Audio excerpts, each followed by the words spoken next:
ஆறு முகத்தோடு அருள் தரும் முருகப்பெருமானின் முதல் முகம் உலக இருளை போக்க கதிர்களை பரப்புகிறது.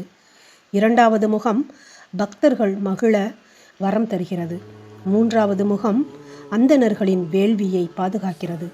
நான்காவது முகம் மெய்ப்பொருளை வெளிப்படுத்துகிறது. ஐந்தாவது முகம் பகைக்குணத்தை அழிக்கிறது. ஆறாவது முகம் வள்ளியோடு மகிழ்கிறது. மாயிருள் ஞாலம் மறுவின்றி விளங்க பல்கதிர் விரிந்தன்று ஒரு முகம் ஆர்வலர் ஏத்த அமர்ந்து இனிது ஒழுகி காதலின் உவந்து வரம் கொடுத்தன்றே. ஒரு முகம் மந்திர விதியின் மரபொலி வளா அந்தனர் வேள்வியோர்க்குமே.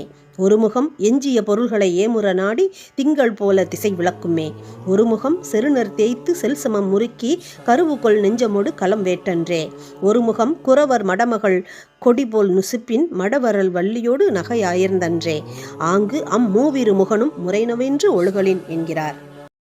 முருகப்பெருமானின் பரந்த மார்பில் முத்து மாலை மிக்க அழகு.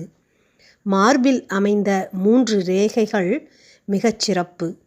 பகைவர்களை எதிர்கொள்ளும் மார்பின் வலிமையினையும் வளமையான தோள்களின் திரட்சியினையும் நக்கீரர் ஆரம் தாழ்ந்த அம்பகட்டு மார்பிற் செம்பொறி வாங்கிய மொயம்பிற் சுடர்விடுபு வன்புகழ் நிறைந்து வசிந்து வாங்கிய நிமிர்ந்தோள் என்கிறார். முருகப்பெருமானின் முதல் கையாகிய வலக்கை முனிவர்களுக்கு அபயம் தரும். இரண்டாவதாகிய இடக்கை முருகப்பெருமானின் இடையில் பொருந்தும். மூன்றாவதாகிய வலக்கை யானை ஏவுகின்ற துரட்டியினை செலுத்தும். நான்காவதாகிய இடக்கை முருகப்பெருமானின் தொடையின் மேல் கிடக்கும். ஐந்தாவதாகிய வலக்கை வேலினை சுழற்றும். ஆறாவதாகிய இடக்கை கேடகத்தை சுழற்றும். ஏழாவதாகிய வலக்கை முருகப்பெருமானின் மார்பில் அமைந்திருக்கும்.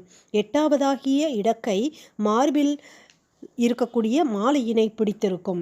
9வதாகிய வலக்கை கலவேள்வியினை சுட்டும். 10வதாகிய இடக்கை மணியினை ஒலிக்கச் செய்யும். 11வதாகிய வலக்கை தெய்வ யானை அம்மையாருக்கு மணமாலை சூட்டும்.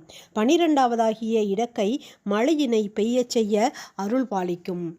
இதனை நக்கீரர் வன்புகழ் நிறைந்து வசித்து வாங்கு நிமிர்தோள் விண்சலன் மரபின் ஐயருக்கு ஏந்தியது ஒரு கை, உக்கம் சேர்த்தியது ஒரு கை, நலம்பெரு கலிங்கத்து குரங்கின் மிசை அசையது ஒரு கை, அங்கு சங்கடாவ ஒரு கை, இரு கை ஐயிரு வட்டமோடு எஃகு வலம் திரிப்ப, ஒரு கை மார்பொடு விளங்க, ஒரு கை தாரொடு பொலிய, ஒரு கை கீழ் வீழ் தொடியொடு மீமிசை கொட்ப, ஒரு கை பாடின் படுமணி இரட்ட, ஒரு வகை நீநிற விசும்பின் மழைத்தொளி பொழிய, ஒரு கை வானர மகளிருக்கு வதுவை சூட்ட, ஆங்கு அப்பன்னிரு கையும் பார்ப்பட இயற்றி என்கிறார்.